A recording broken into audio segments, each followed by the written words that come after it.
Hello दोस्तों, प्रश्नावली 11.1 का प्रश्न नंबर 13।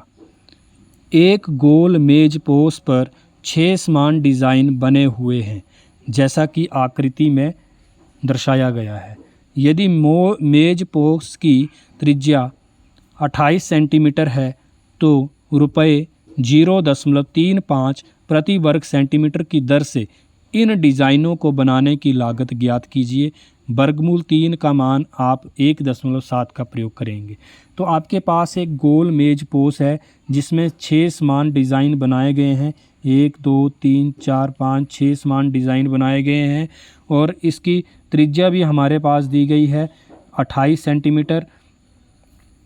और बोला गया है कि इन डिज़ाइन को बनाने की जो लागत है वो 0.35 प्रति वर्ग सेंटीमीटर है। तो इन डिज़ाइनों को बनाने की लागत, इन 6 डिज़ाइनों को बनाने की लागत खर्चा कितना आएगा, तो हमें इनका क्या निकालना पड़ेगा, क्षेत्रफल निकालना पड़ेगा 6 डिज़ाइनों का। तो सबसे पहले यहाँ बोला गया है कि जो डिज़ाइन बनाए गए हैं वो सारे ही एक जैसे हैं, समान हैं।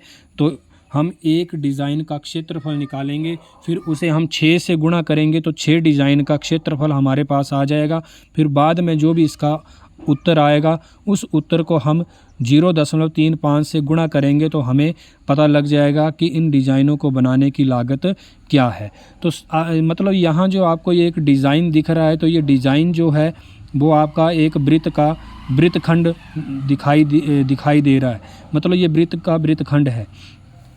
तो वृत्त का वृत्तखंड हम पहले भी कर चुके हैं, प्रश्नों को हल कर चुके हैं कि वृत्तखंड को निकालना हो तो हमें पहले त्रिज्य खंड की ज़रूरत पड़ती है। फिर त्रिज्य खंड से हम त्रिभुज के क्षेत्रफल को घटाते हैं, तब जाके हमें वृत्तखंड का क्षेत्रफल मिलेगा। तो एक डिज़ाइन का क्षेत्रफल ज्ञात करने के लिए हमें पहले त्रिज्य खंड का क्षेत्रफल ज्ञात करना पड़ेगा। फिर त्रिज्य खंड के क्षेत्रफल में से हमें त्रिभुज के क्षेत्रफल को माइनस करना पड़ेगा। तो आइए देखते हैं इस प्रश्न को कैसे हल करना है। सबसे पहले हम लिखेंगे कि मेज पोस्ट पर 6 समान डिज़ाइन हैं। इसका मतलब 6 समान वृत्तखंड हैं, इसलिए प्रत्येक त्रिज्य खंड द्वारा केंद्र पर जो अंतरित कोण होगा, 6 कोण बन रहे हैं और पूरे कोण होते हैं 360 डिग्री के। तो 360 डिग्री को हम 6 से भाग करेंगे तो हमें प्रत्येक कोण का पता लग जाएगा।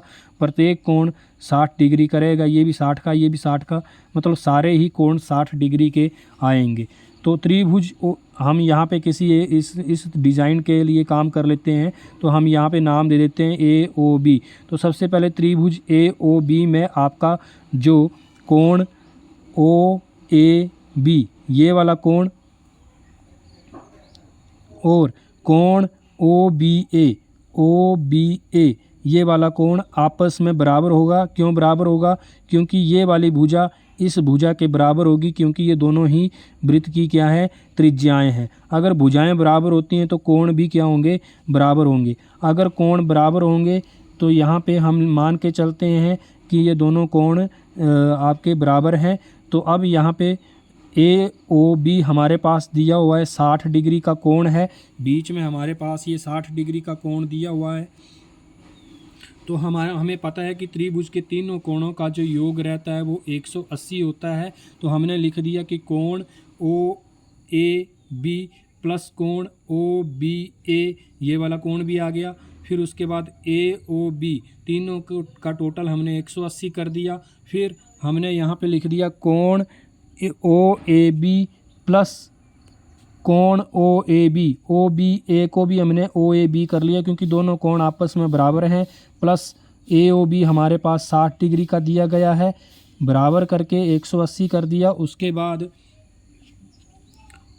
कोण OAB और कोण OAB दोनों मिलके हो गए 2 कोण OAB, और 180 से हम 60 को माइनस करेंगे तो हमारे पास आ जाएगा 120 डिग्री, और 2 को वहाँ ले जाके दूसरी तरफ ले जाके ये 60 डिग्री का हो जाएगा।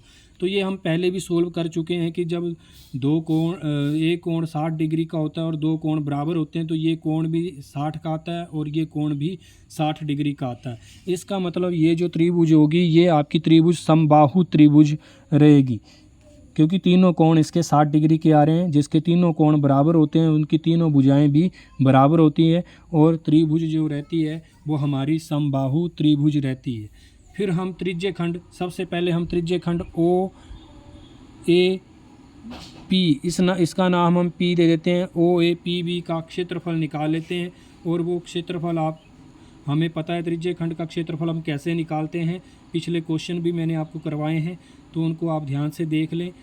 तो यहाँ पे हमारे पास जो कोण है वो है 60 डिग्री का, तो थीटा की जगह 60 डिग्री और बटा 360 गुणा पाई आर स्क्वायर, और 0 से 0 काट देंगे और 6 एकम 6, 6 छिके 36, तो 1/6 हमारे पास यहाँ आ जाएगा। और पाई का मान 22/7 रखेंगे, गुणा त्रिज्या हमारे पास 28 सेंटीमीटर है और हमने यहाँ पे 28 सेंटीमीटर का वर्ग कर दिया।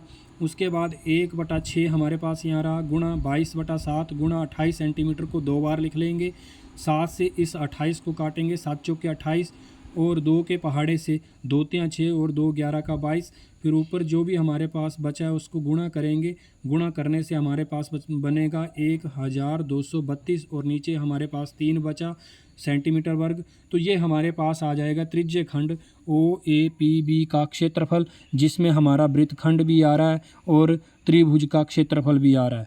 अब हम त्रिभुज का क्षेत्रफल निकालेंगे, फिर हम इस त्रिज्य खंड के क्षेत्रफल में से इस त्रिभुज के क्षेत्रफल को हम घटा देंगे। त्रिभुज हमारी समबाहु त्रिभुज है, इसलिए हम समबाहु त्रिभुज ओ ए बी का क्षेत्रफल निकालेंगे, जिसका फार्मूला हमारे पास रहता है वर्गमूल 3/4 भुजा का वर्ग।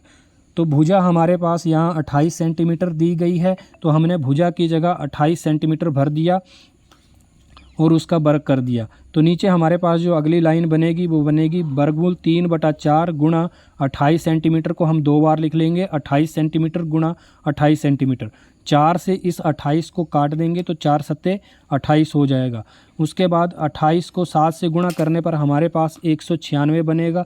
196 गुणा वर्गमूल 3 सेंटीमीटर वर्ग बनेगा, और वर्गमूल 3 प्रश्न में दिया गया है कि 1.7 भरना है, तो हम वर्गमूल 3 की जगह 1.7 भरेंगे। फिर हम 196 गुणा 1.7 सेंटीमीटर वर्ग करेंगे। तो यहाँ पे जब हमने 196 को 1.7 से गुणा किया तो हमारे पास 333.2 सेंटीमीटर वर्ग आ जाएगा। अब हमारे पास त्रिज्य खंड का क्षेत्रफल भी आ गया और समबाहु त्रिभुज का क्षेत्रफल भी आ गया। अब इस वृत्तखंड का हम क्षेत्रफल निकालेंगे, मतलब एक डिजाइन का क्षेत्रफल निकालेंगे। तो वृत्तखंड का क्षेत्रफल निकालने के लिए मैंने अभी बताया आपको पहले भी कि त्रिज्य खंड के क्षेत्रफल में से हम समबाहु त्रिभुज के क्षेत्रफल को घटा देंगे।